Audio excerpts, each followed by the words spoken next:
Hello అండి, అందరు ఎలా ఉన్నారు? బాగున్నారా? ఈరోజు శ్రావణ శుక్రవారం 3వ వారం అన్నమాట.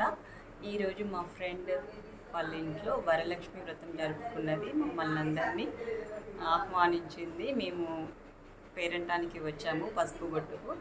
సో మీకు కూడా అందరికీ తను చూపిస్తుంది అమ్మవారిని. శోభ, పల్లవి చూపివ్వండి. మా ఫ్రెండ్ పల్లవి ఈరోజు వరలక్ష్మి వ్రతం జరుపుకున్నది. చూసారా అమ్మవారిని ఎంత చక్కగా అలంకరించిందో. బా నైవేద్యాలు కూడా చాలానే చేసిందో ఈసారి.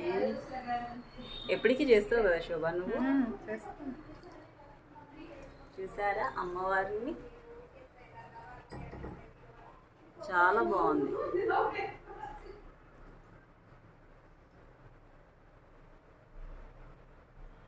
కలగంటిని